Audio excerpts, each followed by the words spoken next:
get comfortable with being hated and you'll set yourself free. The more people that are in resistance of you being in your truth, that means you're loving the God within you, because they're just pointing it out as a reflection of me. I'm going in, changing the story, and now nobody can hurt me. And we spend our whole lives loving everyone outside of us, serving them and pleasing them, but that one piece of the pie that's missing is loving ourselves. But the universe wants to be whole again. It wants the whole pie back. But if they're not loving themselves, that piece of pie is still missing and the universe can't be whole. That's why it's so important. The next time somebody insults it, I feel nothing. That means that I expanded those frequencies within myself that person was pointing out how I criticized myself as a child. That's why it's so important to transmute and love yourself. And then, you expand your consciousness and become whole with the universe again.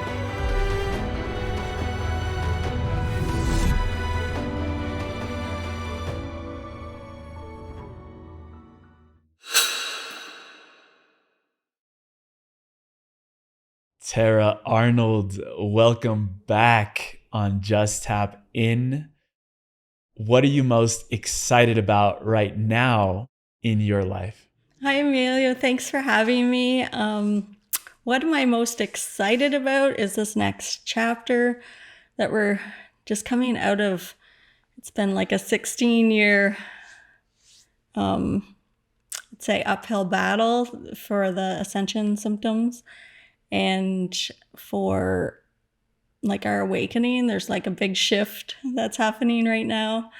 So I'm excited to unfold something new with new energy. So I've noticed a lot in the past few days, just where I'm not creating the same shatters or the same bumps in the road, or like I find it's like flowing more on synchronicity. Not so many bottom of the barrel old frequencies to transmute. It seems like there's a lot less chaos around me in my reality. So I'm excited about that. And I see, like Saint Germain showed me, for the collective consciousness, there's a lot of people that are coming up from the deep darkness right now. So I'm really excited for them and their journey. Speaking of the darkness, what do you feel are those lessons that we can learn exactly by being in the darkness and coming out of it?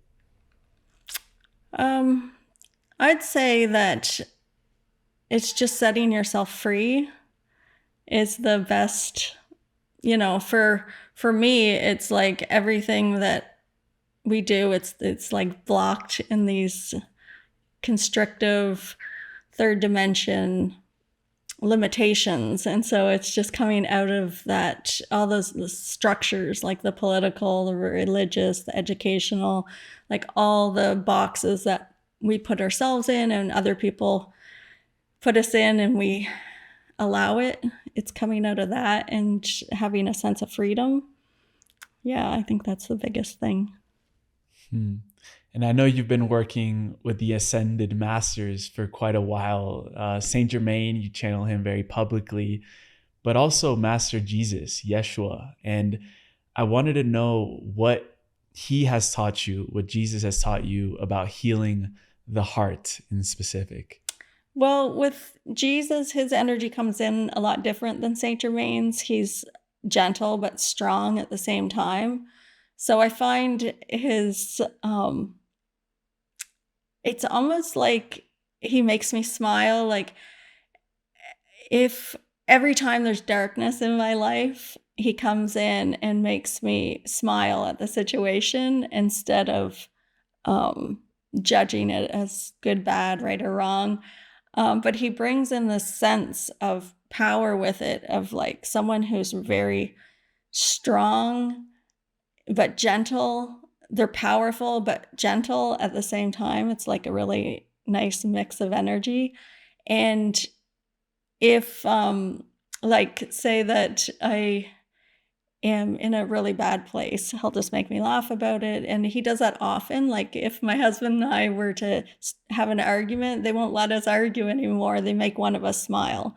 And it's just like bring in and shoot out like divine love through our heart. And it's always like Jesus that comes in. And so he's got quite a sense of humor, and the way he looks at things. And you know, they always refer back to like his struggles. Like we're always going through this crucifixion as we're awakening. And he just keeps reminding me, it's like you're just transmuting that, you know, what I went through, and, you know, see it through the eyes of love. Like it's just a game. It's, you know, so he brings like a gentle but strong, powerful, like if I was to walk into a room, that's the energy I want to walk into a room with. So I call him in before I walk into any room. And yeah, he helps me find my words to say what people need to hear at the time, and also the energy of not shrinking myself. He says, you don't need a bubble of protection because you are all energy. So walk in as me and stay expanded. And then everyone around you, so the narcissist might not like that, the sociopath, like the people playing the opposite of an empath might not like that frequency. I don't like to label. They tell me not to label, but for our understanding, it's like the people that are attacking you, if you stay expanded, just like Jesus did, then they'll leave. They might attack you, but they'll leave because they're not going to like your light. And then the others in the room will be drawn to you and start downloading your light from you. So he reminds me a lot, like if I'm out in public, he's like, walk in as me. He's like, I don't only walk with all of you, I'm within all of you. So he's like, walk in with my power, walk in as me, and then you'll not shrink. You won't, you know, you won't make your frequency, you won't take it to a lower vibration. You'll stay expanded. And then not judging if you're getting attacked. Like he just sees it through the eyes of love. So he doesn't judge anybody. So just going in with that energy, and that's what he brings into our life. Like my husband and I, like he's always with us. Yeah. In what ways would our life change if we stopped playing small and started playing big? Well, I can already see a lot of shifts in my reality because I do that. And what I suggest to everyone is fake it until you make it. If you don't feel powerful, if you don't feel confident, walk in as if you are confident, because when you project it in front of you, then everybody around you reflects that back to you.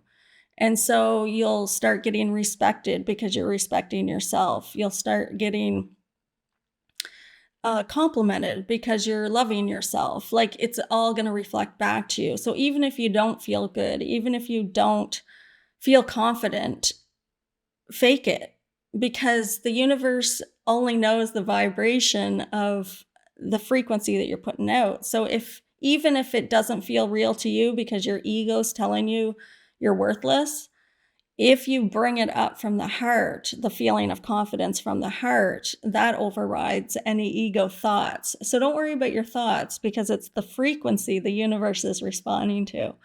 So getting into a feeling of greatness before you walk into anywhere, and staying expanded, but walking in, you're going to notice right away that people are giving you respect, that people are complimenting you. If you're loving you, it's going to reflect back to you. So you can shift your reality. If somebody is mean to me, I just go in and see how I'm being mean to myself. And then I give my inner child some love and apologize to her for maybe I said something mean from my ego and attacked my spirit. And then I come out and I'll talk to somebody and they're nice to me. I just changed my reality by going in. So nothing's outside of us. It's always going in, and you can change everything in your reality based on your perception. And I've noticed in like storms, for moving from the third dimension to fifth dimension, like how you can be in the chaos, but not be a part of it. Like, we had a big snowstorm and the snow just piled around our house, but it didn't like block our walkway. It didn't pile onto our car, and all our neighbors were shoveling the snow around their cars, but our car had no snow around it. So it's like you can create no struggle and be in fifth dimension in the middle of a storm where all your neighbors are struggling. So it's just perception of third dimension to fifth dimension. You can be in the middle of the chaos and have a fifth dimension perception and have a fifth dimension reality and not be affected. Like, if we had a storm and everybody's power went out, ours doesn't go out. So it's like, oh, okay, we can create a different reality. And asking the universe, Saint Germain brought in this message just a couple days ago. He said, take something that is real or like a universal law on the planet Earth and ask the universe to show you how it can change. So take something unchangeable that we perceive this can't change because, like, this table's solid, like it can't change. So we have these beliefs that if something is what it is, it can't change. So just start asking the universe, show me something that's impossible to change. Show me how it can change. And then you're going to start to see in fifth dimension how things can change around you. So for an example of that, if it takes you 22 minutes to drive to work, tomorrow when you leave for work, then, or any day that you leave for work, then say, okay, I'm going to get there in 15 minutes or 18 minutes instead. And then you push on the gas pedal. Yeah. And then hand it to the universe to make that happen. So it's saying that what's going to happen in your reality. Like, I'm going to get to work, not in 22 minutes. I'm going to get there in 18 minutes every day now. I'm going to get there. Now, universe, show me, make that happen. Show me that how that can happen. And if you took off too many minutes, like, I'm going to get there in 5 minutes, because that belief is so far away, then you might not create it. But if you take off a few minutes and then it happens, so you're like, oh, I get there in 18 minutes. That's never happened before. Then the belief starts to get created, and then you'll create more of those magical things that show up in your reality that people tell you are unchangeable, but you just changed it, because everything's energy and time's not linear like the way that we see it from what the ascended masters or our spirit guides show a lot of people, that the time is like now stacked moments rather than past or future. So everything's happening now. So it's easy to change time. In space, it appears that there's a lot of space, but everything's energy, and it can shrink and expand. It can go from one state to another really easily. So if you look at water, it can go from hot to cold to ice to snow to rain. It changes. It can flow. It can stay still. It's, so it changes constantly. So if water can change into all these different forms, Saint Germain saying, so can you. Like, you can change your reality just as easy as water changes its structure. Everything around you is energy, and it can be changed. So you can create magic, and you can create things that aren't there. Like, if I go out for a drive, I'll say to Saint Germain, like, show me something that's like impossible in 3D. Like, show me something magical. And I saw an eagle and an owl sitting next to each other, and I'm like, that's odd. Can anybody else see that? Or is it just in my reality because I'm seeing into a different dimension with this? I'm seeing maybe into a spirit animal world. So that's what we're talking about, or the Ascended Masters are talking about, is that you can, like, fifth dimension's here. It's not a place we're going. It's a state of consciousness. So you can be in, and I know a lot of people listening to this understand this already. It's like you can be in third dimension, yet create a fifth dimension reality around you, and everybody around you can stay in third dimension. Yeah. beautiful metaphors there, and even just practical examples of how you've done these practices in your daily life. And, you've been bringing up Saint Germain quite a lot in the conversation. You channel an aspect of him from the 17th century where he was an alchemist and a philosopher. And in those, and I did some digging around that lifetime of his, and it was very, known that he was able to appear in many places at the same time. Some people might call that bilocation. And I've also heard you channel that Saint Germain was saying that time is rapidly changing and space is folding. So I would love if we could hear from him around this idea of these alchemical practices that he would use to be able to have such a malleable and flexible reality where he could command where he would want to be, where he was going, and what he wanted to draw into his reality. Okay, so I'm going to go into trance. I'm just going to have a little water first.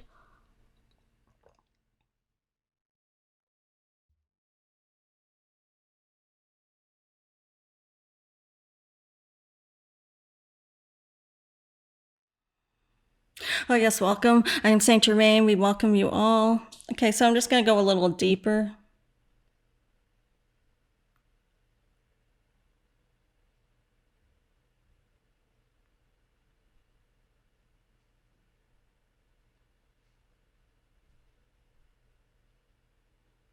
Oh, yes, welcome. I am Saint Germain. We welcome you all. We are showing our channel. They're showing me another spirit guide stepping forward. So I'm just seeing who this is. It's for somebody specific.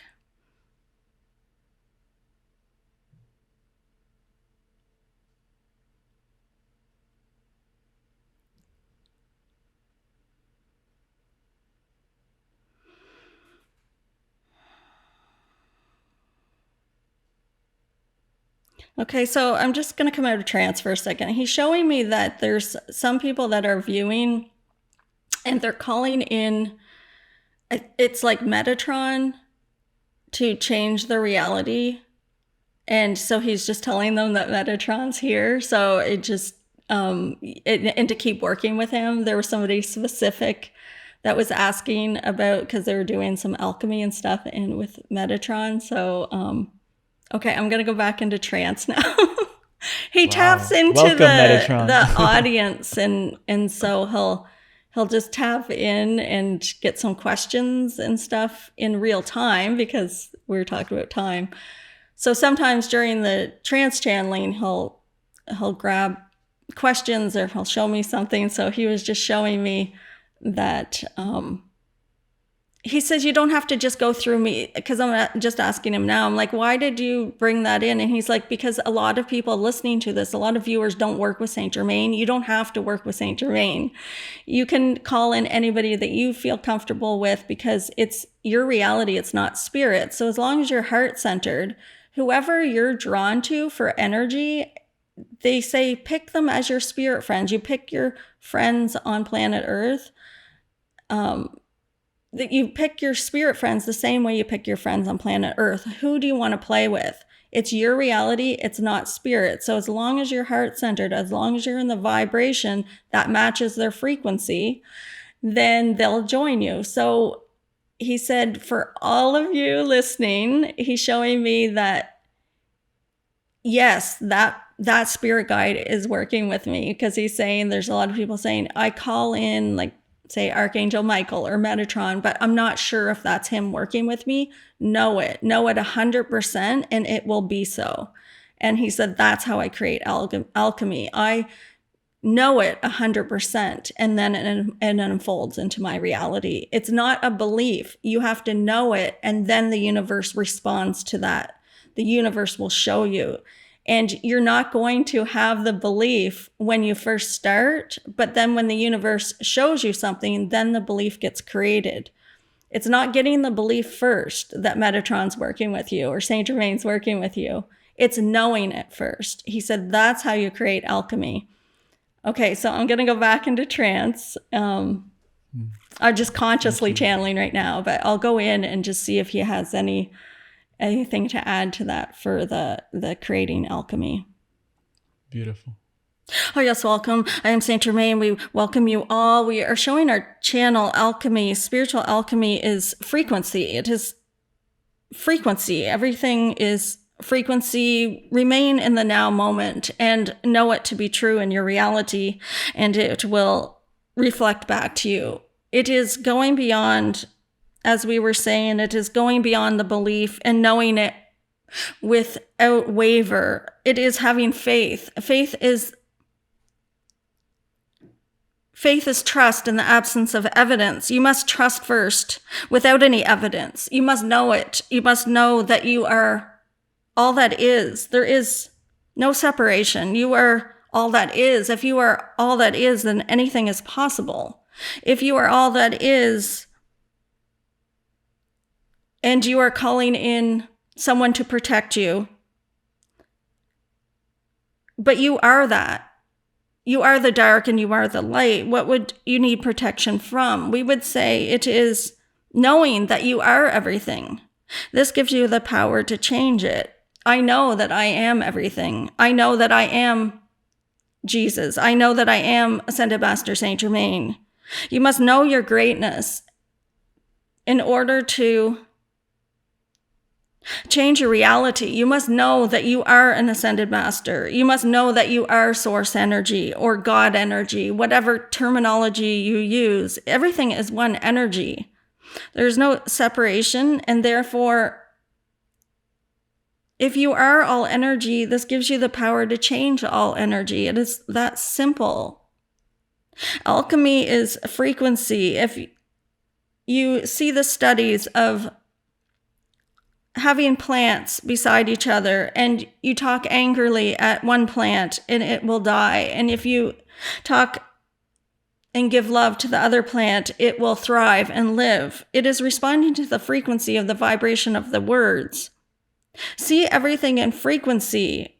My body is frequency. Every cell in my body is frequency. If I am an alchemist and I have an illness in my body, could I not just simply change the frequency? We would say it is simple, but you are seeing it as complicated.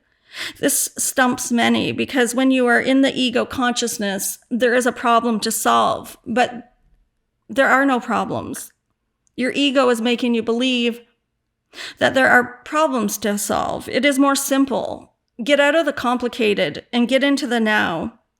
Get out of the complicated thoughts and problem solving and see it from simplicity, and this will begin to change your reality because it is simple.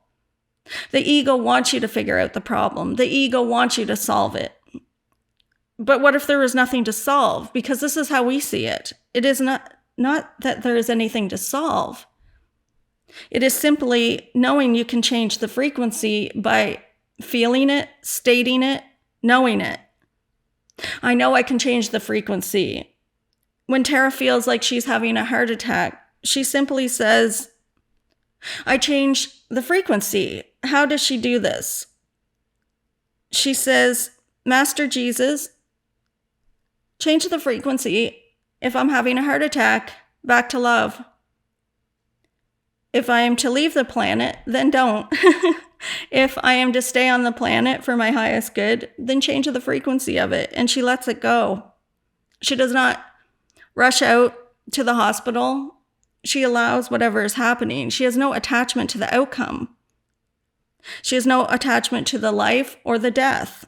She has no attachment to the pain or the end result of the pain. It simply is. Either change the frequency or don't change it.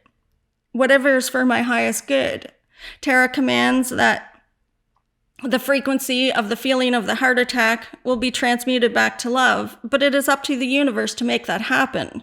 It is her job to let go of the attachment to the outcome of it. It is her job to let go of how to control it and make it happen. So she simply says, Master Jesus, if it is for my highest good, transmute this heart attack back to love. And she hands it to the universe and says, make that happen. And so it is. It is simple. Go to the simple. Go to the simple.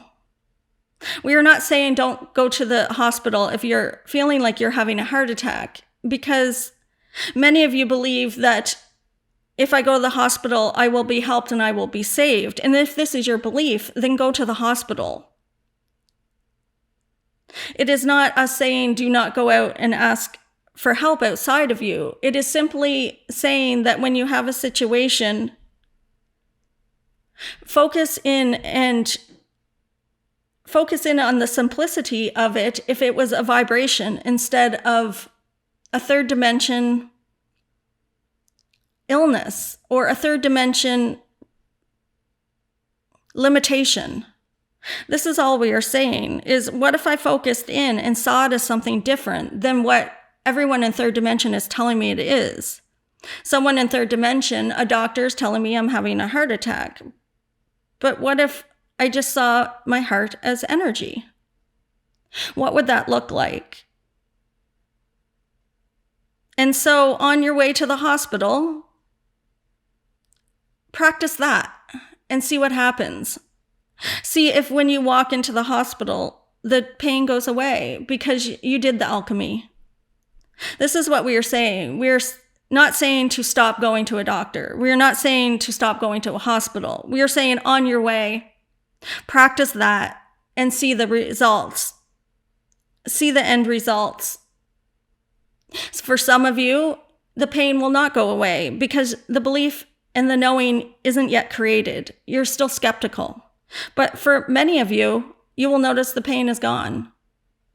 By the time you get to the hospital, the pain is gone. Wow, this worked. Now I am beginning to believe. I will try it again next time.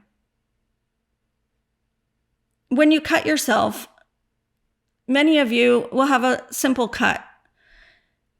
And you don't focus on it. You're saying, oh, I know this cut will heal because my body knows how to heal it. Your body, your brain knows how to heal everything in your body. This is what we are saying. You don't focus in and panic about the cut that is not needing stitches. You're not focused in on it. It's, oh, I'll just wash that up and put a Band-Aid on it, and you forget about it, and it's healed within a day or two because you already have the knowing so deeply ingrained from childhood when you saw a cut and you panicked at first, and then you realized it heals in a day or two. It's not such a big deal. This is what we're saying about every aspect of the physical body. If one has cancer and they're saying, oh, it is permanent, then it will be permanent. If they're saying it is terminal, it will be terminal. But as you are on your journey of your cancer, what if you observe the cancer in frequency and started to see it as something else, asked it what it needed? Does it need love? Is there an emotion that is stuck? You can apply this to anything in your reality. It does not have to be an illness. This is spiritual alchemy. This is you creating your reality by seeing everything as frequency. Frequency can be changed. It will never be destroyed. It will be changed, and it is changing all the time. There are different types of frequencies: sound, movement. There are many frequencies around you that you're not using in your reality. In the air around you, if you look up at the sky on a clear day, you will see the frequencies dancing in front of you. Use them. Pull them in. Use them around you. Pull them in and use them as alchemy by dancing with the frequencies around you. There is divine love in everything. It does not leave any object on planet Earth has divine love in it. And this dances in the air around you.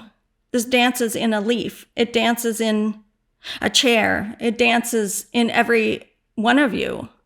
In every cell of your body, there is the Christ consciousness at the depths of it. And everything can be changed. Blessings. Okay, so that was like the alchemy. It's just playing with frequency.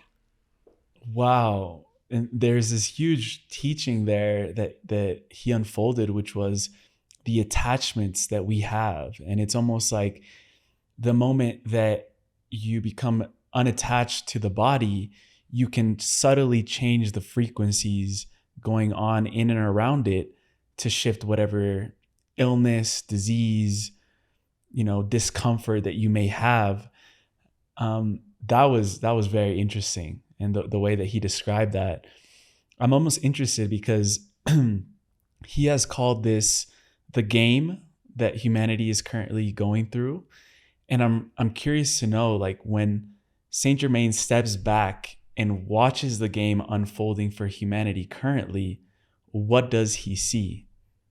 What does he see unfolding in these current times that we're living in? Okay, I'm going to go into trance for that one. Okay.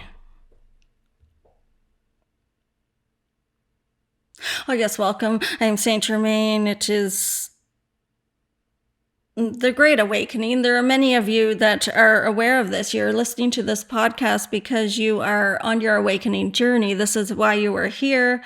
It is that you are all awakening to remembering who you are as consciousness. This has been a journey of the souls. It is that every other lifetime that you had on planet Earth in the past few thousand years, you did not know you had the power to change anything within yourself. So when your crops failed, for example, you would say, God is punishing me. God is outside of me. This is the lifetime you are remembering that you are all that is, that you have the power to change it. When the crops fail, you do not blame anyone outside of yourself. You say, oh, I am an alchemist and I am everything. I am awakening to remember who I am. So I will create a different reality. What is the third way? What is the fourth way? What is the fifth way? When you ask what are other ways to your solutions to your situation, then other ways will begin to flow in. Maybe you will move and you will be in a more fertile area for your crops, or maybe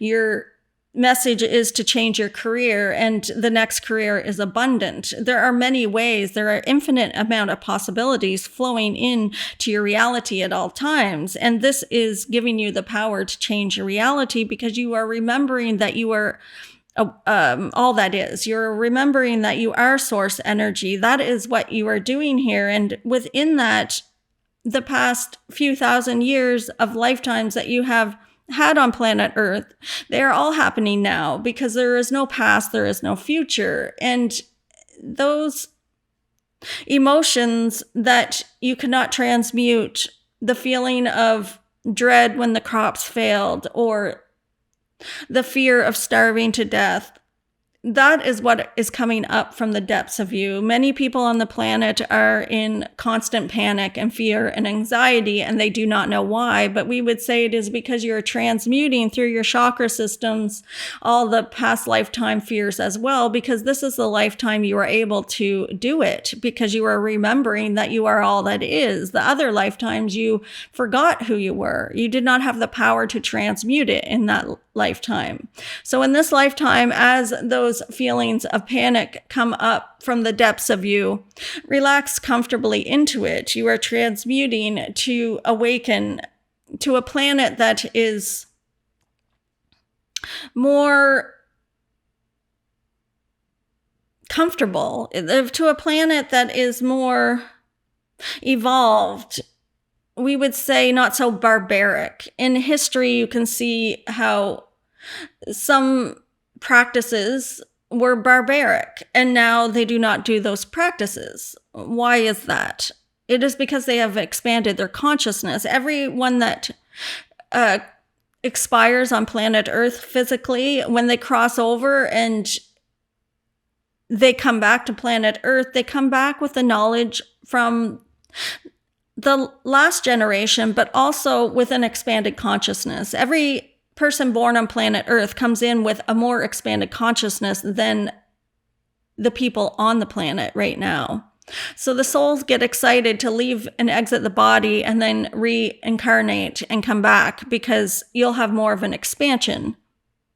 The children on the planet, you will notice that they are having nightmares and night terrors because they are able to transmute more because they are more consciously expanded when they arrive on the planet. So they will transmute more of their past lifetimes quite rapidly up to the age of 5 or 6. They will have night terrors and then they will settle. It is because they are taking 20 or 30 lifetimes and transmuting them rapidly. Whereas for many of you listening to this, if you were born in the 70s or 80s or 90s, when you were born, you were expanded to the point where you could transmute 1 or 2 lifetimes of pain, of emotions. It is transmuting the dark back to light, the fears back to love. It is simply that game of frequency, of polarities, of contrast. And as you're playing the game and evolving to a more expanded consciousness on planet Earth, you will see much destruction. We are also showing our channel that there is a collective desire for a new costume on planet Earth. You are wearing these human costumes, but you have played many games in these human costumes. You have gone to the extent of boredom for many of you because of you've played this game. I have come to planet Earth and I have been in a physical body with a disability and I experienced that limitation. And then I have come back and I've been in a physical body that was in poverty and I experienced starvation. And then I came back and I came into a physical body that had a gender identity issue. And then I experienced that and so on and so forth. And many of the spirits on planet Earth, many of the souls are getting bored with the game. And therefore you will notice changes. We would say it is for many of you, not in this lifetime, but future lifetimes of a new avatar, a new physical body on planet Earth to play in. What could we add to this new body? You are all as a collective deciding changes to be made on planet Earth. And within those changes, there must come destruction of all political systems and all, we would say, limited systems, and you can see them crumbling around you. We do not have to go into this because it is quite obvious that there are many structures on planet Earth that are crumbling at this time. And we would say religious systems, educational systems, political systems. There are many crumblings, and you must see the resistance in order to make the change. And so therefore, there are many of you that are looking at a political system in your country and you're saying, I do not like this political system. You're not liking it so that it can change. If you were satisfied with it, you wouldn't be motivated to change.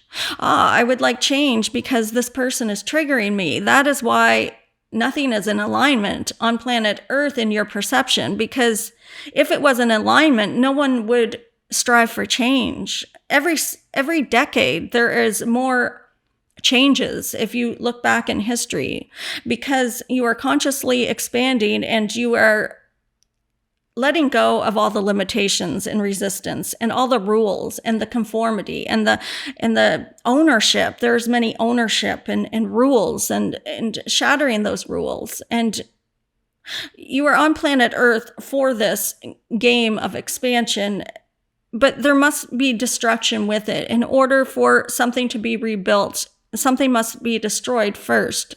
And so on your journey, do not focus on that end result. Enjoy the journey of transmuting these frequencies. You're playing with frequencies. And when you go to the deepest darkness, that is the most fun for the spirit, because when you are going through a trauma or you're going through a stressful situation, it is relaxing into the feeling of it and being able to transmute that back to love with your consciousness. And that expands your consciousness more. And therefore, as you are on your journey and you're expanding, you will notice more synchronicity showing up in your life because you're not in resistance. You are easily transmuting those frequencies back to love, and then more love can show up in your reality. More synchronicity, more deliciousness. And on your journey, we would say that all of you, as a collective consciousness, is making every decision. For your political systems, you are all coming together and saying, what would be the best triggers for us so that we stop giving our power over to the political system? And then as a collective consciousness, you will create it. Some areas you create wars because that is what is needed in order for people to awaken. In some areas you will create alien sightings because that is what is needed for you to awaken. In some areas, you will create COVID, and so that people will look in instead of outside themselves to the medical system. We will not continue to talk about this because all of you are aware of this that are listening at this time. We are reading your frequencies and you are understanding this. So on planet Earth, what you are doing here is you are playing, and remember, it is a fun game, and laugh at the game. Laugh at the silliness of what is going on in your political systems or your educational systems or your medical systems. When you go to a doctor and they are confusing you and not understanding or hearing the words you are saying, it is because you're seeking something outside of yourself. Laugh at the situation and say, how could I see and heal within myself? And then maybe start to get respect from the doctor or your political systems when you were judging them as wrong or bad. What if you had created that?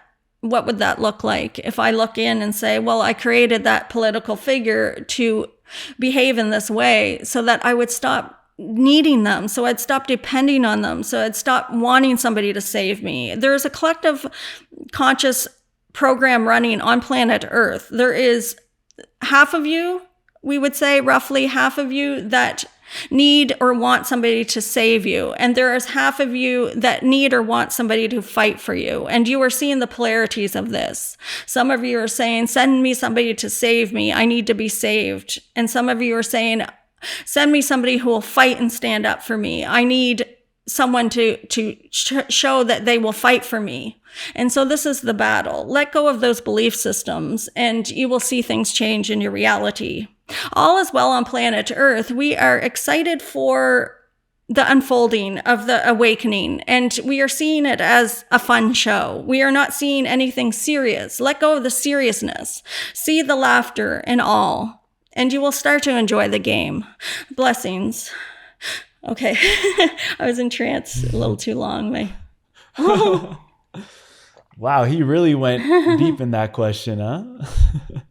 A few times I was asking him, I'm like, what question is this? Where are we? Because when you're channeling, there's like two aspects of you. So one aspect's translating, and then there's another aspect of you that's, and that's how I experience it. I'm not sure of how other people experience it, but there's another aspect of me that's like talking to them and joking around with them. So sometimes when I'm channeling, I'll get so deep that I forget that I'm channeling. Like I'll be having a conversation with them and I can hear myself.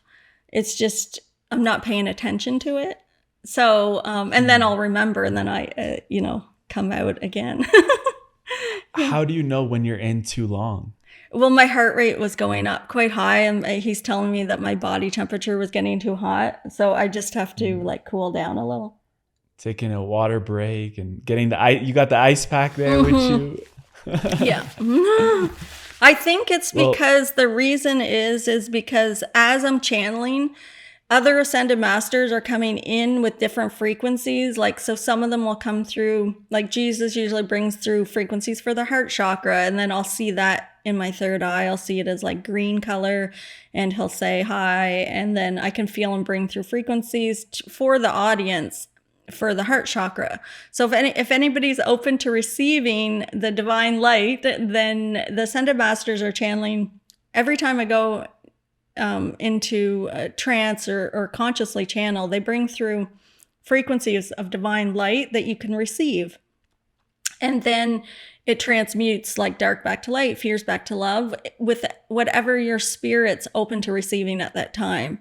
So some of you that are listening, you might have felt some physical ailments or some irritability or some emotions, like maybe some grief or something prior to this session today, like this podcast today, because your spirit and the ascended masters were working together, and your spirit's like, okay, I've been hanging on to this frequency of hate for 400 lifetimes, and every lifetime I come to planet Earth and I say, I'm going to transmute this frequency back to love. And then you forget how to. So today your spirit's like, okay, this woman on here is going to be channeling the Ascended Masters. I'm open to receiving transmutation for that frequency, and you'll bring it to the surface. And when you bring it to the surface, it causes some feelings maybe of anger if it's hate, or like some irritability, or you might get a headache or something. And then once it's transmuted, then you feel joy and happiness and lighter and less pain. And so it's always up to the person what they're choosing to receive. And so the Ascended Masters are hopping in and out. Like sometimes I'll see Mother Mary come in, or Mary Magdalene, and they just bring through different frequencies for different chakras. Yeah. So I think that's, I could definitely feel it. I think that's why my body temperature gets so hot yeah. So. Well, Tara, I wanted to unpack this concept with you, which is, a lot of people that are on an awakening journey might be really frustrated or confronted by people who are choosing not to awaken. But I've heard you say that these people that choose not to awaken serve best by being the triggers. So I would love to unpack that concept with you now of how they are triggering us, in what ways, and how we can transmute that into something that will uplift us in our own daily life. Yeah, so an easy way to do it. So everything's a gift. So if there's somebody showing up in your reality that's mean to you or attacking to you or rude to you, just what I found is the easiest to do is to see what chakra is it affecting. So if, you know how you'll get that gut feeling, like somebody punches you in the gut if they try to take your power, or you'll feel sad, or your heart will hurt if they say something mean and it hurts your feelings. So just take notice what chakra you're feeling it in, and then whatever it is giving you an indication of what needs to be transmuted within yourself. So for an example, if I painted some art, and I had it hanging on my wall, and somebody came into my office and they insulted the painting, I would check to see, oh, did that hurt my feelings? Did I feel powerless? Like, how did I react to that?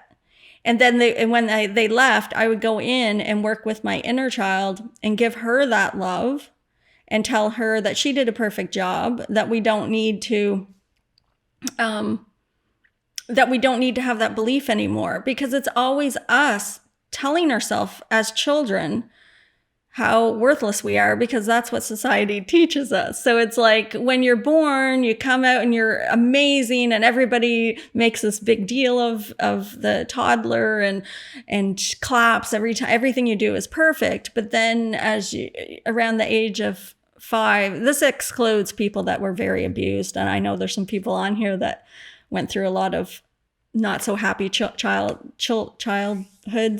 But for a majority, there was a little bit of freedom up to the age about 5. And then all of a sudden you have to do what everybody else wants you to do, like please the teacher, make your bed, please your parents. And so your ego says we have to please all these people in order to be loved. And then you forget about that aspect of your spirit within you, that childlike aspect that brings you awe and joy and innocence and happiness. And so it's going back to that and giving her or him or they a new story, like your inner child. You just got to change the belief. So if somebody insulted my artwork, I would say, oh, where's that hurt? Okay, I feel it in my heart, I feel it in my solar plexus. Then I'd go in and tell her, I think you did an amazing job with that painting. We don't need them to like us or love us, and we don't need their opinion because I think you're enough. It's just that we don't believe we're enough. So it's like telling the inner child, oh, I get that wrong, because she's saying, well, that's not what you told me when I was a child. You told me we needed them to validate us. You told me that we needed our mother's approval when you did a painting, or the teacher's approval. I gave you the wrong story. So you're just changing the story with your inner child and moving your inner child up to the year 2024, where she's enough and you don't have to relive the pain from the past. So as soon as I do that, I would tell her, your painting's beautiful, you're perfect, because she created it. So how could it not be imperfection? So, and we don't need them to like us or love us. And the more that we're hated, it means a celebration, because it means I'm loving me. I'm loving my inner child. So if the more people that hate you, it's because you're loving yourself, because people want you to serve them. People want you to please them. People want you to do things for them. And they don't think it's selfish that you don't, like, they want you to serve them, but yet it's selfish for you if you serve yourself. And your spirit's just as important as their spirit. It's equal. So it's like going back and giving that what you didn't give to yourself as children, because you were programmed to go into the ego. So it's changing the story. So then I would go in and work with her. And the next time somebody came in and insulted my artwork, I could check and I'd say, oh, is it still blocked in the solar plexus? No. Okay, so I feel powerful with it now. They're not affecting me, but I still feel a little bit in my heart. So maybe my feelings are still a little bit hurt. So I go in, work with the inner child. The next time somebody insults it, I feel nothing. That means that I expanded those frequencies within myself that person was pointing out, how I criticize myself and how I criticize myself as a child. They're just pointing it out as a reflection of me. I'm going in, changing the story, and now nobody can hurt me. So people can insult my artwork all day, but I'll never feel anything. So it feels the same as love. So somebody could say, I love your painting, or I hate it. It feels the same because I changed it within myself. That's the easiest way to change your reality. And the more you do that, the more you expand in consciousness. And so the more delicious things show up in your life, because now I don't recognize if somebody insults me a lot of the times. I don't even recognize it because I don't feel anything. I don't feel any pain from it. So get comfortable with being hated and you'll set yourself free. It's like the more people that are in resistance of you being in your truth, the more that means you're loving the God within you, because Saint Germain shows me it's like everything's like a pie, like say the whole planet's like a pie, and we're all cut up into pieces of the pie. And we spend our whole lives loving everyone outside of us, serving them and pleasing them. But that one piece of the pie that's missing is loving ourselves. But the universe wants to be whole again. It wants the whole pie back. So you've already mastered. He's showing me that the people viewing this or watching this or listening to this have mastered loving people outside themselves. But if they're not loving themselves, that piece of pie is still missing and the universe can't be whole. So he's like, that's why it's so important to go in and love the God within you. And then that puts the pie piece together, like the whole pie back together, and the universe is now whole. That's why it's so important to transmute and love yourself. And then, you expand your consciousness and become whole with the universe again. It's almost like we put ourselves in a prison the more we are prone to judgment from the outside. And that's to say that, judgment will probably always be present around us because judgment comes from the human ego. But the more we can love ourselves, we free ourselves from the outside judgment, what you're saying there. And last time we were here, when you looked ahead for humanity, something came through around understanding crystals and crystal grids that humanity is going to begin to activate in a near future. Have you had any other insights or understandings about these crystals and crystal grids that will be coming through and activating for the planet and for the species? I'm seeing like a lot of the children are naturally doing them, like if their parents get them grids. But there's also, he's showing me that there's people on planet Earth going and putting crystal grids in different places, from like messages from their spirit guides, or they're going to like, he showed me it's like different vortexes on the planet in different areas. I'm seeing it like a lot more with the aliens, like bringing in something as well, like for like metals or something to help us create something new, changes that way. I'm not seeing much more with the like crystals and crystal grids, but I am seeing more with like what I'm seeing in my third eye. It's like more technology being brought. Don't even to. It's like they're bringing new metals to the planet for some reason. I'm not sure why.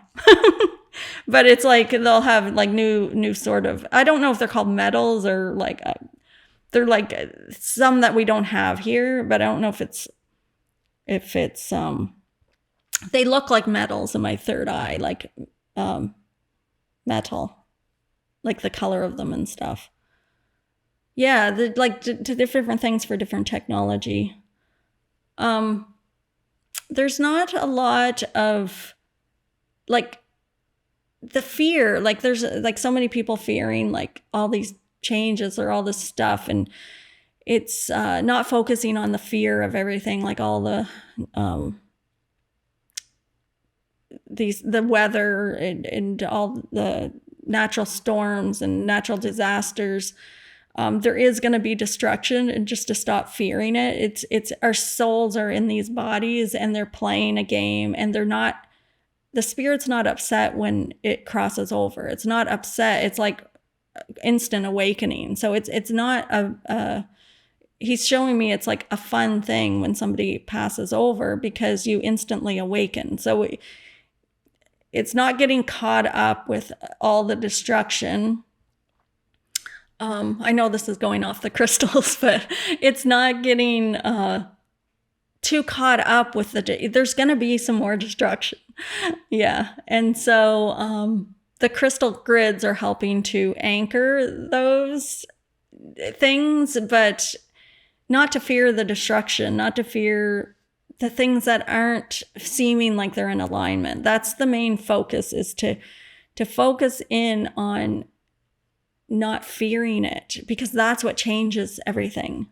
You know, it's our judgment on the war that keeps the war going. It's our fear of the war that keeps the war going. If we're just looking at it through the eyes of love and empathy and not sympathy, there's not feeling sorry for people. It's their spirits having an experience, a human experience, instead of seeing them as suffering and struggling. That's what changes things. He's saying more than the crystals. He's like, your DNA is becoming crystalline, like, and then it's within us more so than the like crystal grids. It's changing. I don't know. He's using the word crystals, like within us. So it must be something with the crystalline DNA or something. So not judging the destruction or seeing anybody as suffering or struggling will make the biggest frequency changes on planet Earth. It's like, oh, okay, that human chose that human experience in order to transmute fears for the planet, or, you know, what past lifetimes, whatever they chose it for. And, you know, our spirits want to have fun playing all the games of the dark, because we already know the light. So it's like the games of the dark are the most fun for the spirit. It doesn't get so bored of playing the game if it's something exciting, that there's a frequency that they haven't transmuted. I was talking about the frequency of hate. Well, there's thousands of shades of that hate. So each emotion, it's not just one emotion that we're transmuting. Like when I feel people's emotions, I feel thousands of shades of them. I've never felt somebody's grief the same way. I've never felt somebody's hate the same way. There's thousands of frequencies of each, and we have to transmute each. So those crystal grids are helping, but it's also, he's showing me the crystalline within us, like crystalline, I don't even know if I'm saying it right, crystalline DNA or something. Yeah. Wow. Interesting, because you were talking about the metals that you were seeing that were being gifted to us or maybe brought to us by interdimensional, intergalactic species that we'll probably begin to connect more with in the future. But speaking of the metals, in Saint Germain's time in the 17th century, that was like the rise of alchemy, the Rosicrucians, the Freemasons, like all of these secret societies began, sprouting out of nowhere. And there was this very sought after philosopher's stone that is a big term in alchemy. And I was wondering for Saint Germain, if this stone was something that was sought after as a physical artifact, or was it something much deeper than that concept? Okay, and what was it called? What was the name of it? The Philosopher's Stone. Okay, just 1 second. I'm going to just go into trance.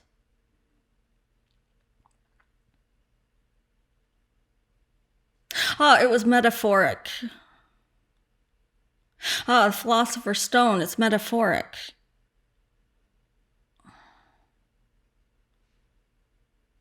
Oh, you will not find it. It's metaphoric. Okay, that's what I'm getting. Is it something that's missing? It's hidden somewhere? Because he sees, I was showing like, he was like, some people are looking for it or something. Yeah. So what was the metaphor of the Philosopher's Stone? What was it really trying to tell us?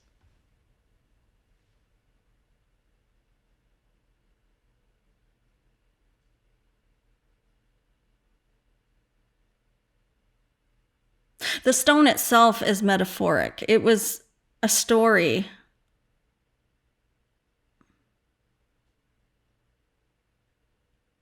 The stone was used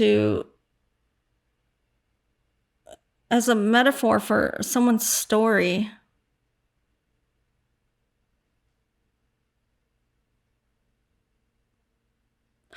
It is to find it within yourself was the reason behind it. It is the finding it.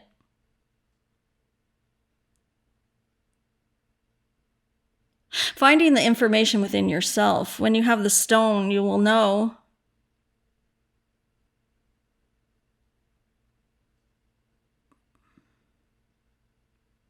I'm just seeing like it's like people are searching for something that's not there. It's like if you have the stone, because I don't know the story, so it's like he's showing me, it's like he's holding the stone and people think it's going to give you all this power, but the power's within you. And so it's like this, if I have that, then yeah, so that was where I was guiding toward, because it's this thing that we've been told is outside of us that we have to go seek after. But the alchemists knew that everything was within them. Right. And that was something that Saint Germain had mastered, and which is why he became an ascended master, because of this ability to master himself. So I had an interesting question for Saint Germain as well around world peace. And that is, if he were to serve as a diplomat or advisor to some of the world's governmental branches, what would he implement in order to promote peace on Earth? Okay. Oh, yes. Welcome. I am Saint Germain.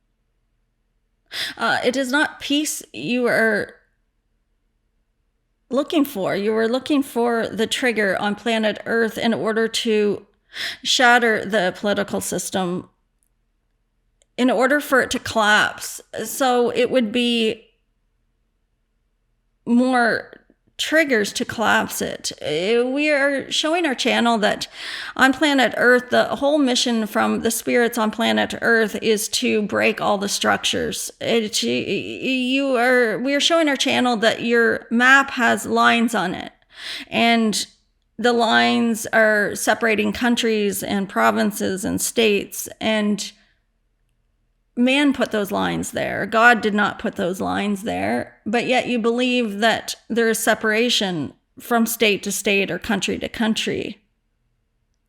This is why all the political systems are triggering those. So we would continue to trigger so that people would start to erase the lines on planet Earth, and so that everything can become whole again. It is same with your religious systems.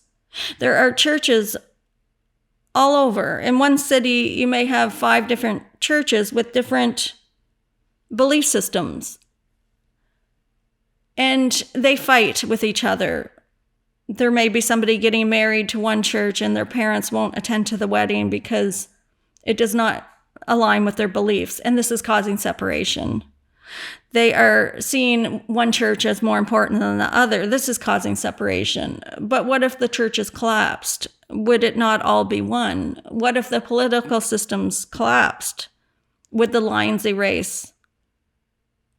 Then there would be more peace, because it is empowering others to stop giving their power to those that are full of lies, that are attacking, that have ill intention. And we would say that the majority of the political system has ill intention. And there are many puppets. There are people being puppeted on planet Earth. It is time for the puppet to cut the strings, and the puppet master to let go of control. And this is why everything and everyone is in resistance, and there is a divide and a fight, because those structures must crumble. So we would cause more of that, more triggers, in order for the puppet to get its power from their heart. When we speak of power, we speak of it from the heart, not the head. We're speaking of those who cannot stand up for themselves, who not speak up for themselves, who need someone to save them, or who need someone to fight for them. This is why nothing is working out. This is why no one is happy, because these structures must crumble. In order to have peace, they must awaken, and the bully will not awaken until the empath gets their power, and the empath is rising up and the bully is backing down, because as the empath gets the power from the heart, they are not feeding the bully's ego. And when they stop feeding the bully's ego, the bully will begin to look inside, and they too will begin to awaken. So those who bully you, their spirit wants you to stop feeding their ego, because the more you feed the ego, the more they stay in power from the ego.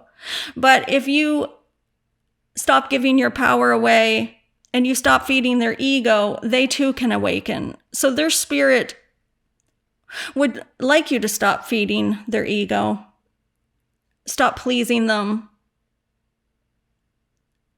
They're both playing the same game, the ego, the empath and the bully. The empath is saying, I don't love myself, so I need validation from you. If I please you and you're happy, then I'll feel loved. And the bully is saying, I don't love myself, so I'll bully you. And if you please me, then I know that I'm loved, from the ego perspective. But if the empath stopped feeding that bully's ego, the bully wouldn't have a game to play.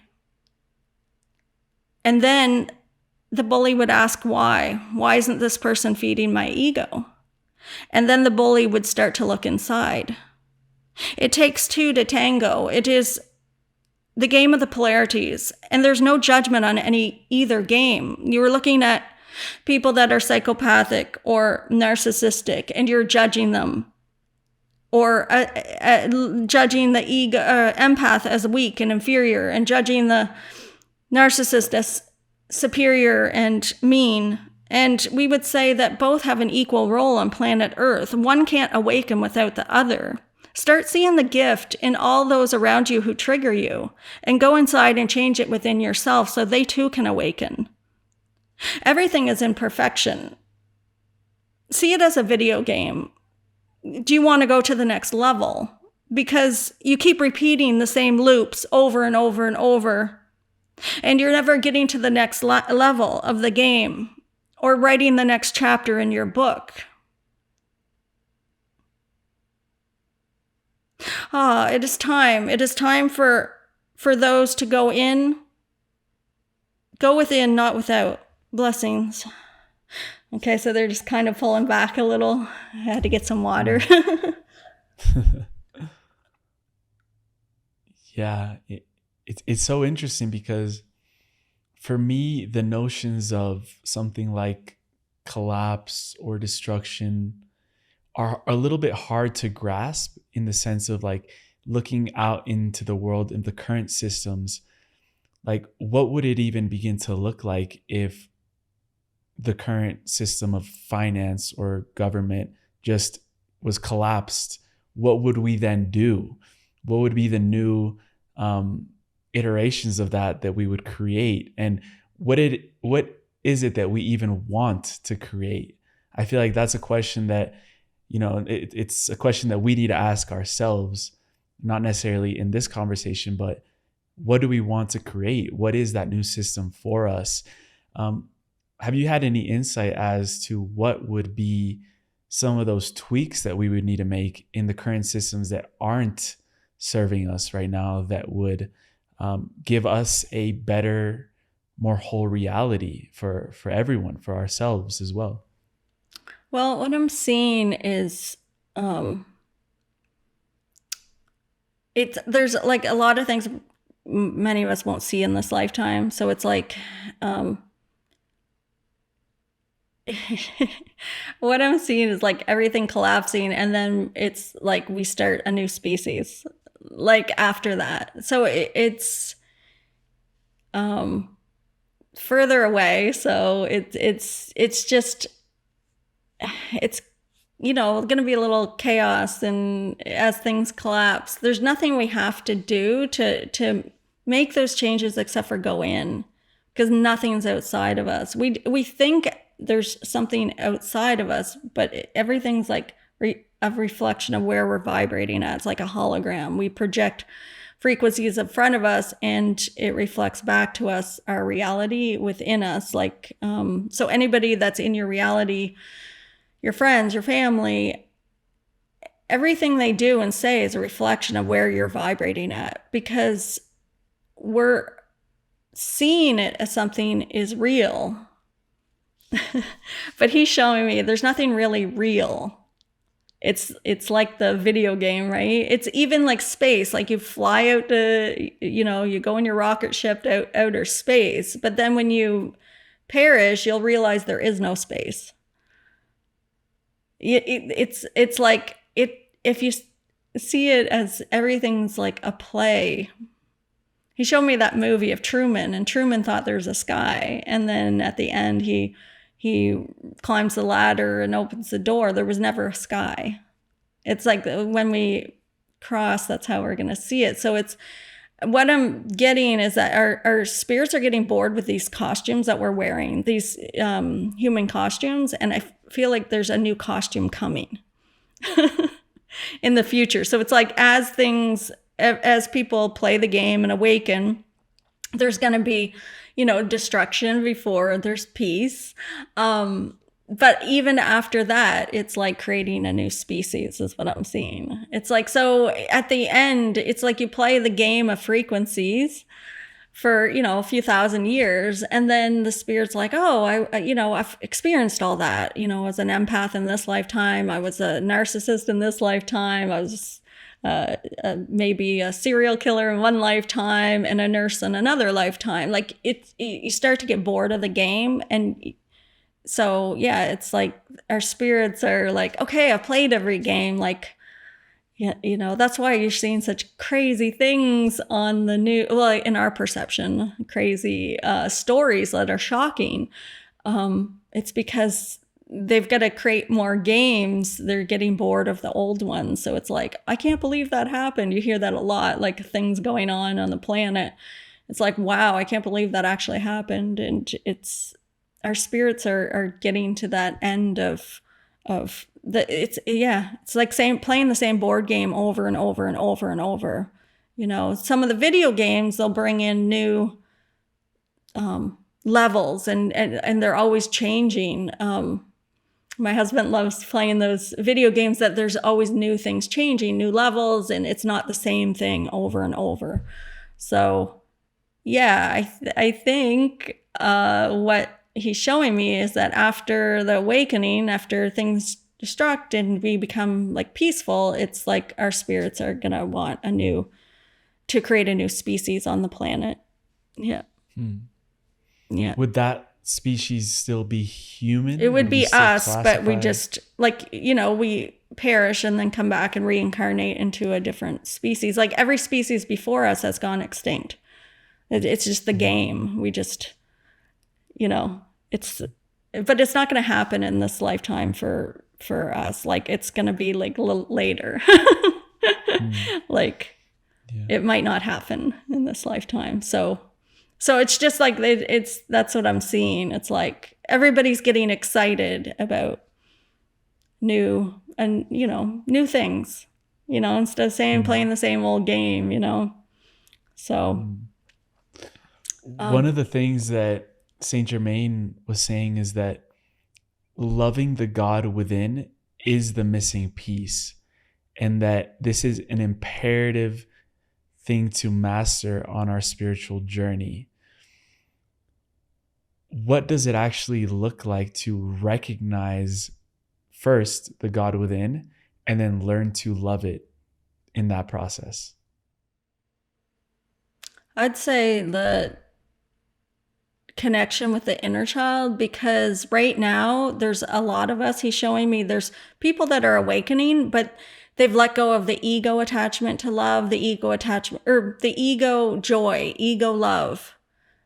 All those happy emotions are in the ego consciousness because that's the game we're in.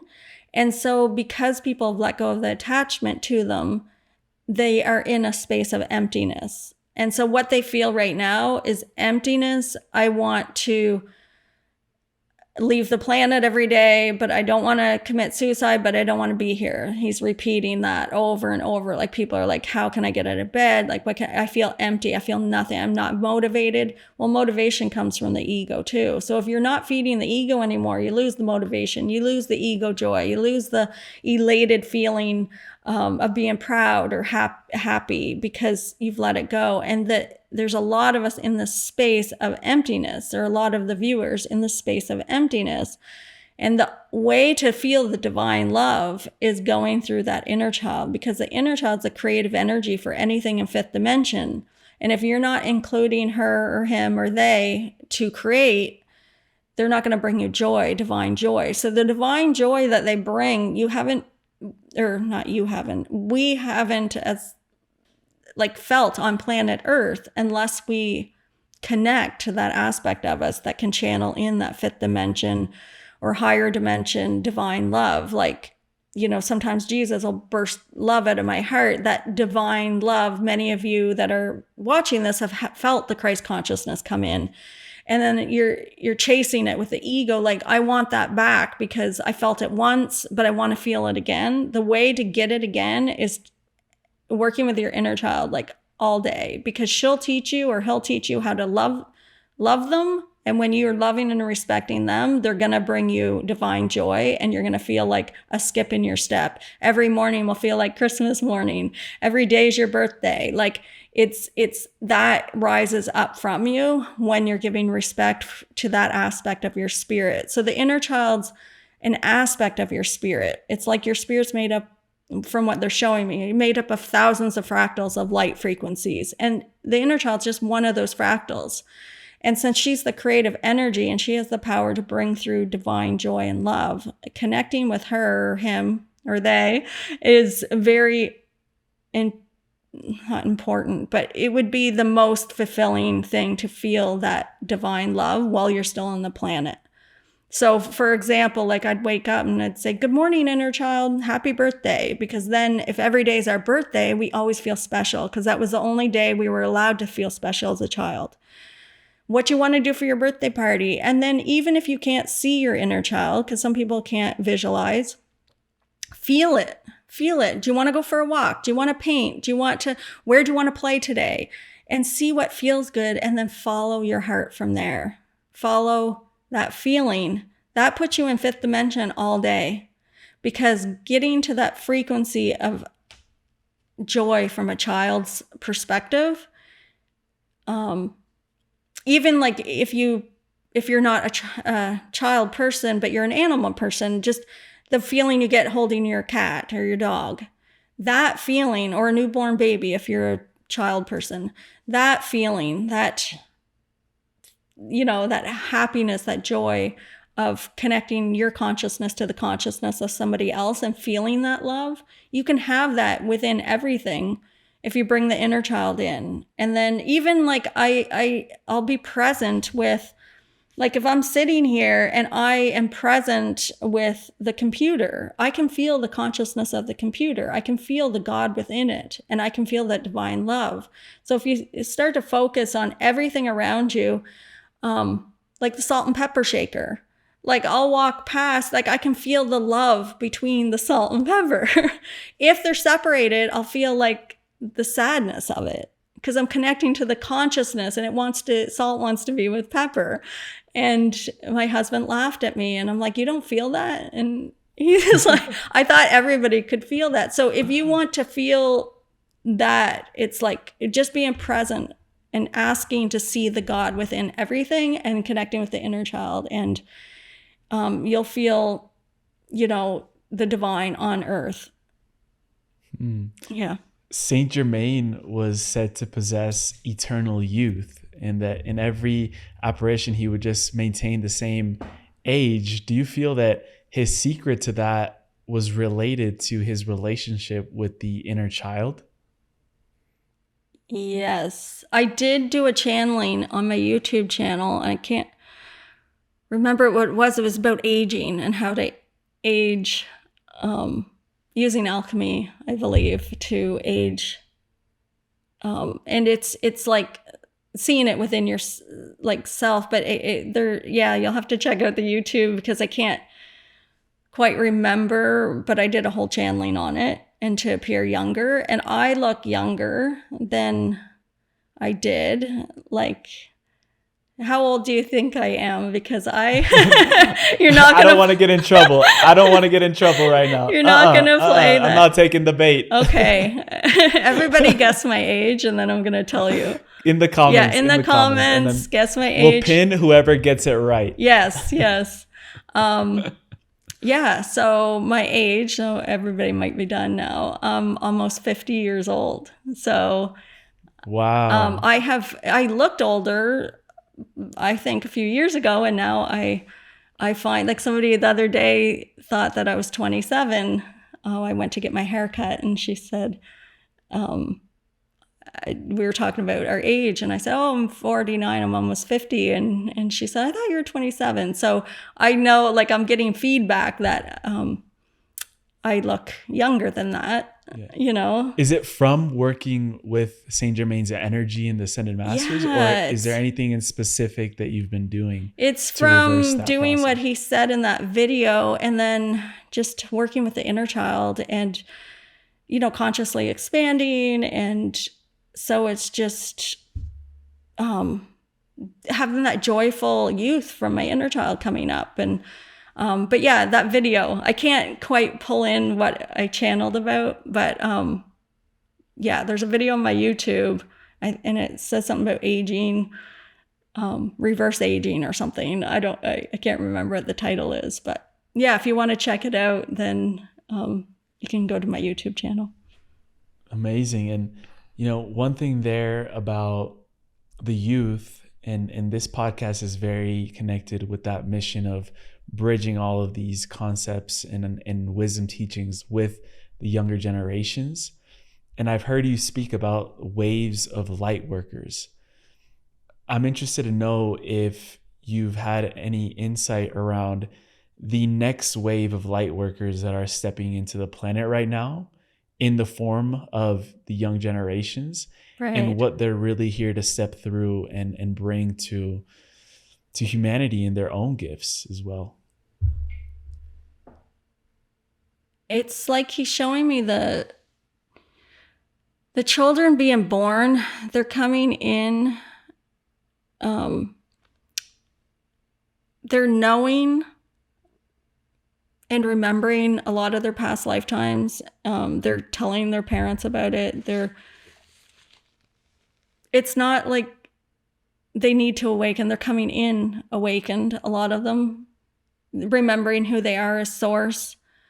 They're looking at us and saying, wow, how come they're not consciously aware like I am?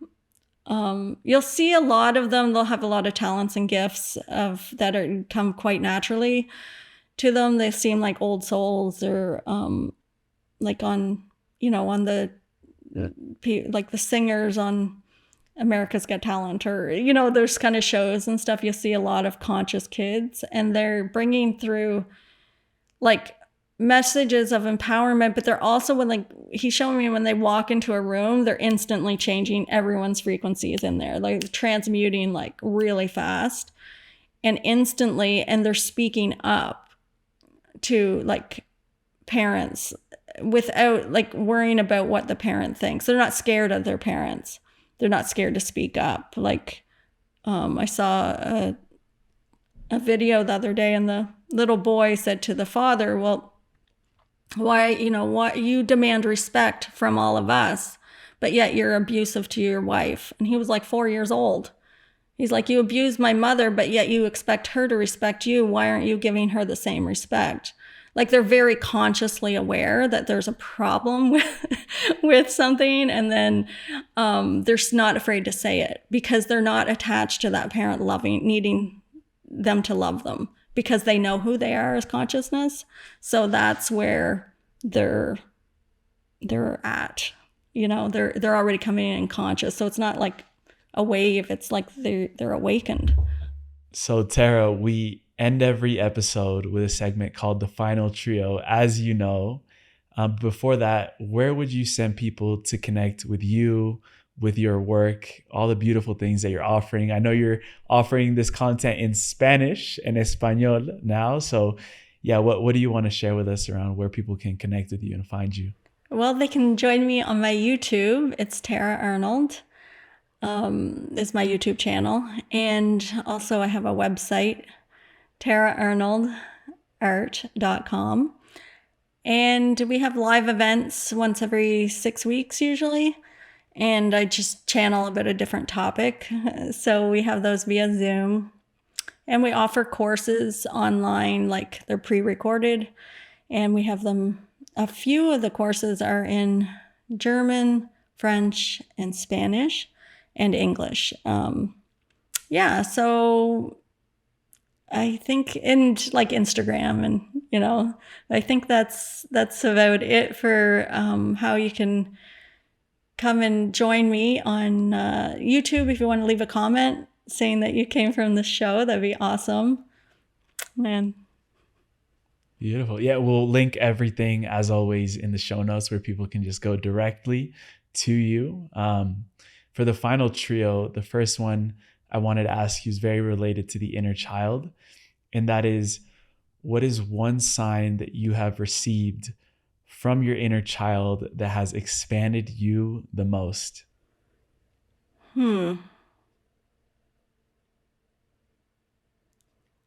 think the day I realized she was really there, like that it wasn't just something I was making up in my head.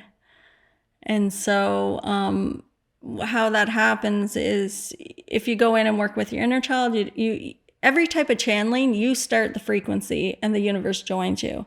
So if you do trance channeling, like I say the first word, Saint Germain, I say, he says, yes, welcome, So if you automatic write and channel with automatic writing, you start writing, spirit takes over. It's the same when you channel your inner child. So you visualize her, and then the day she shows you something that you didn't visualize, at the exact same time, because you're in shock, you're like, I didn't give her that toy. Why is she giving, she's showing, how'd she get that?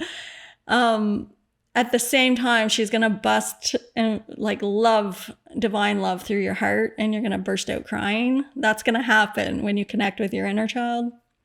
And then the belief will be that they're really there. That was like life-changing day, because then after that, I was like, oh, okay, I get it now. Like if I want to feel that divine love that she just brought in, she needs me to respect her. I don't know how to love her because nobody taught me that. They always taught me not to love myself and to serve them. So I know how to navigate this. And your inner child will teach you by giving you pain in your body. So if I'm talking to somebody, I get a pain in my neck, she's telling me, I don't want to play with that friend. That friend's mean to us. That friend bullies us. But I haven't heard that because my job was to please that friend. And so if I don't listen, the next time I see that friend, I'll get a migraine. And I'm like, oh, she's not going to let me keep hanging out with somebody who's disrespecting us, because I'm disrespecting her by hanging out with this person. It's a team now. Yeah. So it's I us. have no migraine. No, I don't want to live with a migraine every time I see that person. So I have to either stop talking to them, or the universe will remove them in some way. So it's that choice. Like, what do you want? Do you want that divine joy bubbling up from you, or do you want to be in pain? So you'll notice your inner child will pull your shoulders in if you're around somebody that they're afraid is going to hurt them. They're going to try to protect your heart from emotions. So a lot of people that have like shoulder issues that they keep pulling in all the time, it's your inner child's trying to get your attention.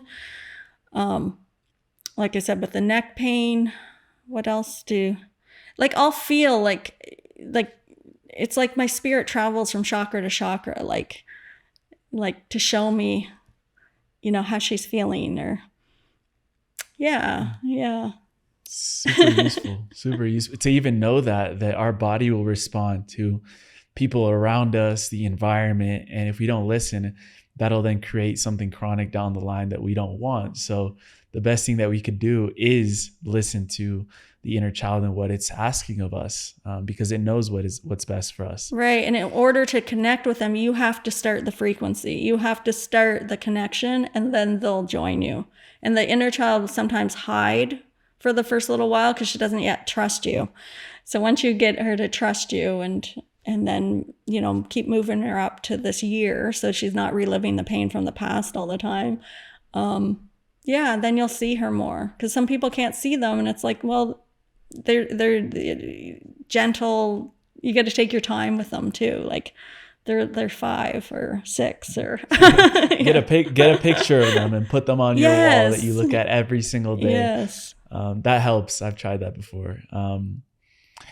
The second question I had for the final trio is, what universal principles does Saint Germain emphasize that remain critical for humanity today? Can you explain what you mean by principles? Yeah, for example, the law of correspondence, the law of resonance, as above, so below, these sort of hermetic teachings that, were passed down for thousands of years, but still remain very relevant today. Is there any of these that Saint Germain would like to emphasize for the current times that we're living in? Okay. I'm just going to go into trance for this. Okay. Awesome. I guess welcome. I'm Saint Germain. We welcome you. I am. We're showing our channel. It is the I am within you. The I am within you. Create your reality. I am. Commanding I am. When you command, you evoke the God within you to create your reality. You must see yourself as we see ourselves. You must see yourself as greatness, as divine light, in order to become it, the light. You must see yourself first as the light. Focus on the I am. I am that I am. I am. I am that I am. I am that which I seek. I am that which I seek. I am that which I seek. I am it already. And then it can be created in your reality. Saint Germain, could we have an example? Our channel is asking. One moment, please.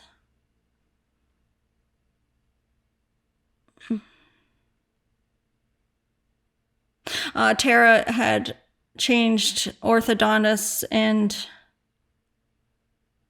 the appointment is at a later date than she anticipated or desired. And so she has decided in her reality to change it. And so she commanded it to be so in her reality. I am an earlier appointment. I am that which I seek. I am Christ consciousness, and therefore I have the power to change my reality. I am at the orthodontist a month prior than my appointment. I am there already. I am opening up space at the orthodontist.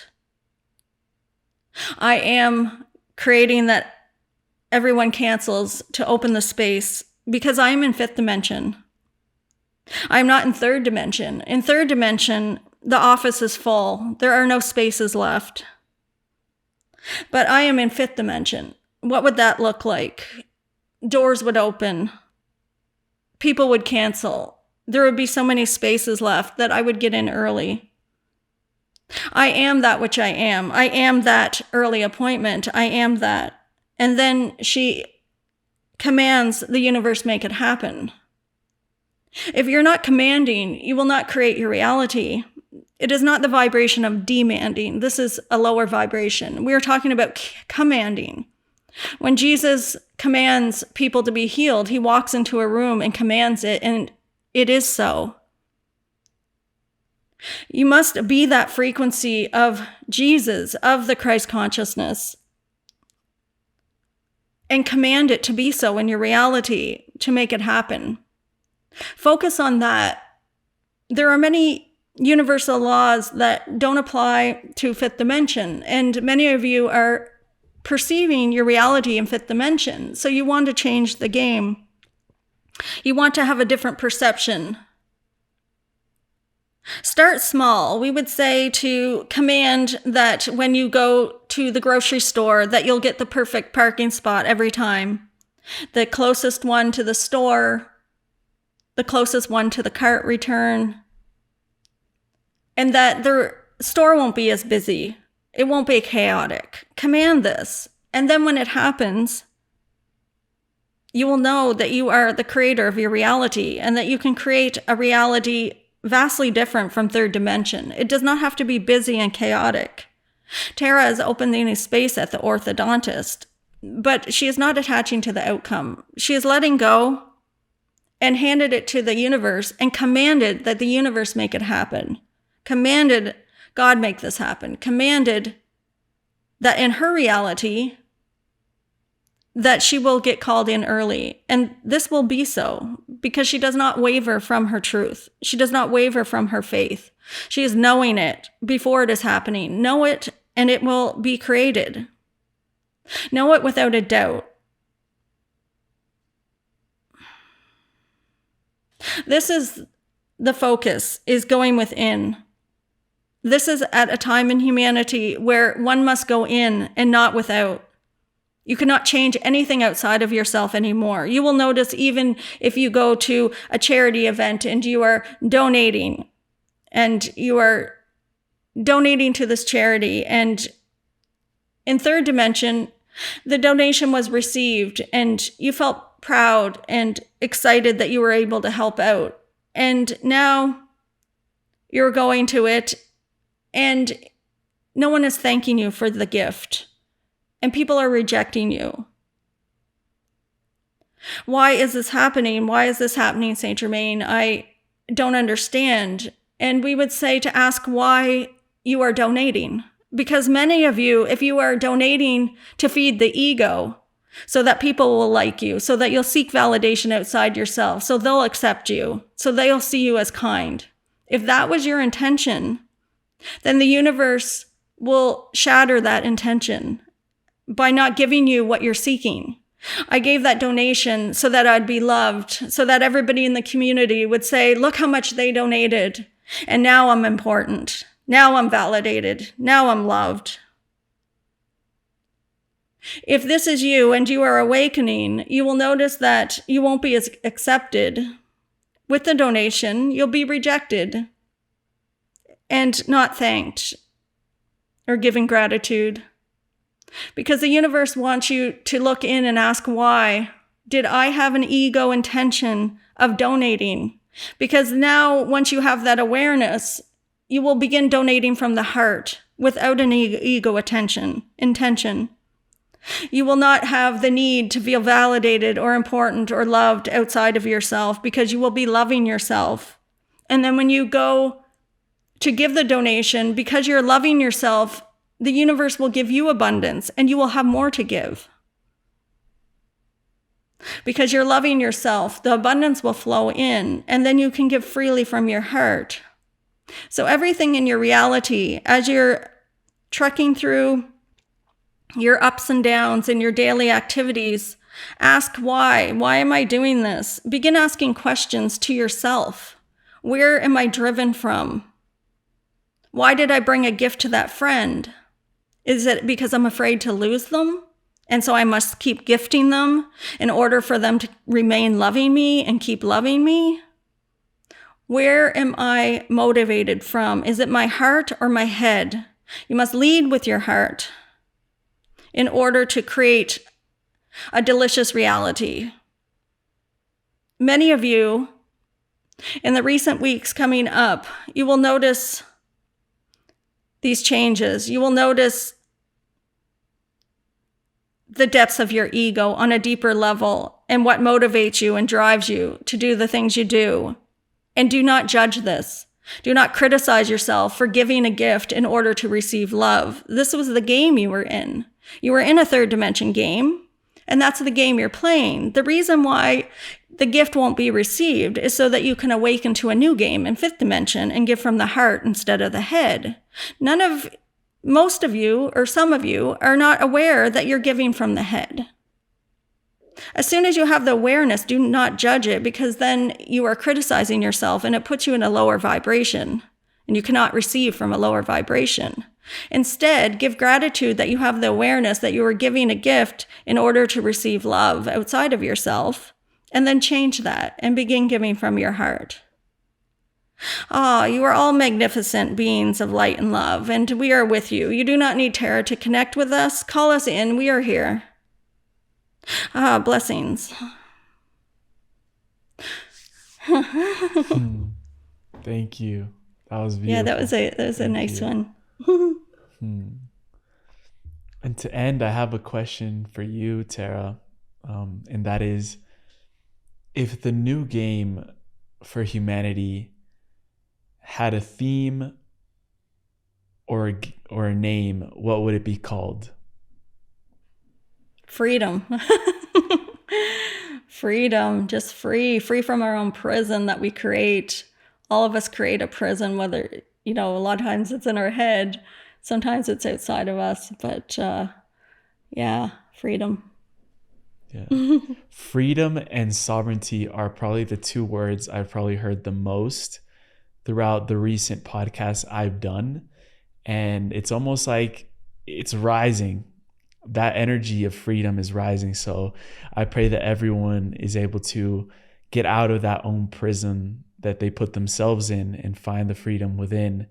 And I just wanted to appreciate you and thank you so much for the work that you do, the light that you carry and the mission that you are courageously stepping forth in. It's such a gift, and it's beautiful to see you step into those gifts and into that power. So thank you for your greatness, and I can't wait to do this again. Round three. Yes, round 3 would be fun. I'm down for it. Well, I appreciate you as well. I'm in much gratitude for being a guest on your show. I feel very honored to be here, and your audience's energy is very beautiful. You have a lot of beautiful, like I was tapping in when we were channeling. And yeah, there's a lot of empowered people that are watching your channel, and he's showing me that there's, it's like they're not afraid. Like I didn't feel as much fear to step into their truth. It's like he keeps showing me, like when we were channeling, he's like, some audiences, when I go to do one of these, they're just starting to awaken, or they're just having, but your audience, a lot of their frequencies is that they're like well on their path, and they're really at that point of empowerment. And the message for them, like when I was in trance, it's like, it's time to step up and show your gifts, and not to be afraid, or share your story if you have a story. Like there's some people he's showing me that have like alien experiences but have never told anybody. And right now it's like we're seeing, because we're consciously expanding, we're seeing into deeper dimensions, and we're starting to see alien ships or aliens coming in to help trigger our awakening, to help, create a deeper belief and stuff. And there's some people that have a few stories that they've just been shy to express and stuff. So, or some talents and gifts that no one else is doing, or some new teachings that somebody's channeling. Like he's showing me there's a few viewers that they are channeling themselves, but they haven't really told anybody. And they have like a new way of doing something, or something to empower others. And they just haven't put themselves out there yet. And he's saying it's time. Like no more procrastination. Just do it. Do it scared. Because on the other side of fear is deliciousness. Like everything you do, if it's from your heart, there's going to be fear because your ego doesn't want you to do it. So on the other side of that, just stepping over, and everyone's got a talent. You just got to find it. So yeah, that's what my husband always says. This community is definitely tapped in. And I could just feel their love as well, holding space for us to be able to have this conversation. We wouldn't be able to do it without them. No. So also gratitude to every viewer out there. It is time. Please come forth with your gifts. We would love that. And that is just going to contribute immensely to the collective and to this shift. So again, thank you, Tara. And I can't wait to do this another time. Thank you.